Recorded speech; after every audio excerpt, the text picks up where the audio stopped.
আওয়ামী লীগ আমলে TFI sell ও জেআইসিতে গুম করে রাখার অভিযোগে সাবেক প্রধানমন্ত্রী শেখ হাসিনা ও প্রধানমন্ত্রীর নিরাপত্তা উপদেষ্টা তারেক আহমেদ সিদ্দিকী সহ মোট ৩০ জনকে অভিযুক্ত করে দুটি মামলার অভিযোগ দাখিল করেছে প্রসিকিউশন। বুধবার চিফ প্রসিকিউটর তাজুল ইসলাম আন্তর্জাতিক অপরাধ ট্রাইব্যুনাল ১-এ এই অভিযোগ দাখিল করেন। গুমের দুটি মামলার একটিতে টিএফআই সেলে গুম করে নির্যাতনের ঘটনায় শেখ হাসিনা ও তারেক আহমেদ সিদ্দিকী সহ ১৭ জন এবং অন্যটিতে জেআইসি সেলে আটক, গুম ও নির্যাতনের ঘটনায় শেখ হাসিনা ও তারেক আহমেদ সিদ্দিকী সহ ১৩ জনকে আসামি করা হয়েছে।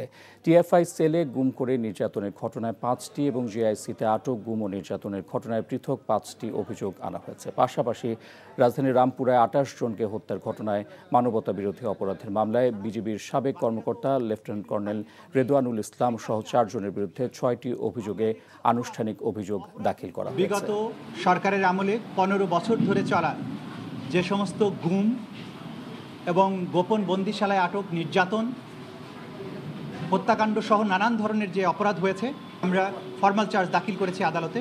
ট্রাইব্যুনাল সে অভিযোগ কগনাইজেন্স নিয়েছেন এবং তাদের বিরুদ্ধে গ্রেপ্তারি পরোয়ানা ইস্যু করেছেন। এই ঘটনার সাথে সাবেক প্রধানমন্ত্রী শেখ হাসিনা, সাবেক স্বরাষ্ট্রমন্ত্রী আসাদুজ্জামান খান কামাল, প্রধানমন্ত্রীর সাবেক নিরাপত্তা উপদেষ্টা তারিক আহমেদ সিদ্দিকী সহ র্যাপিড অ্যাকশন ব্যাটালিয়ন এবং ডিজিএফআইয়ের বিভিন্ন পর্যায়ের বেশ কিছু অফিসার যারা আসামি হিসেবে আছেন তাদেরকে আমরা অন্তর্ভুক্ত করেছি। দর্শক, ট্রাইব্যুনালের আরও খবর জানাতে সেখানে আছেন স্টাফ করেসপন্ডেন্ট এইচ.এম. মেহেদী হাসান, সরাসরি যুক্ত হচ্ছেন তিনি।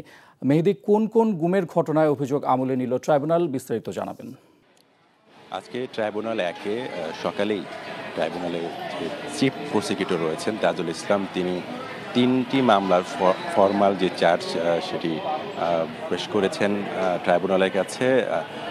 সেটি শুনানি হয়েছে এবং সেগুলো আমলে নিয়েছে ট্রাইব্যুনাল, এবং যারা সবাই এখানে পলাতক রয়েছেন যারা, তাদের বিরুদ্ধে গ্রেপ্তারি পরোয়ানা জারি করেছেন। আপনি যেটি বলছিলেন, দুটি সেলে আওয়ামী লীগ আমলে ১৫ বছরে বিভিন্ন বাহিনীর সহযোগিতা নিয়ে তৎকালীন প্রধানমন্ত্রী শেখ হাসিনা, স্বরাষ্ট্রমন্ত্রী সহ এবং তার নিরাপত্তা উপদেষ্টা তারেক আহমেদ সিদ্দিকী সহ তাদের সহযোগিতা নিয়ে প্রতিপক্ষকে মোকাবেলা করতে ব্যর্থ হয়ে এই ধরনের নির্যাতন, গুম, আটক করে রাখার যে অভিযোগ রয়েছে, যেটি চিফ প্রসিকিউটর জানিয়েছেন, সেই অভিযোগের ভিত্তিতে আনুষ্ঠানিক যে চার্জ গঠন সেটি করা হয়েছে। আজকে আদালত সেগুলো শুনেছেন এবং সেখানে গুমের যারা শিকার হয়েছিলেন এবং পরবর্তীতে ফিরে আসতে পেরেছেন তারাও আদালতে এসে উপস্থিত ছিলেন। পরে সাংবাদিকদের ব্রিফ করেছেন চিফ প্রসিকিউটর, জানান যে অভিযুক্ত ব্যক্তি যত শক্তিশালী হোক না কেন তাকে আইনের আওতায় নিয়ে আসতে হবে এবং একই সাথে যেসব বাহিনীর সদস্যরা জড়িত সেই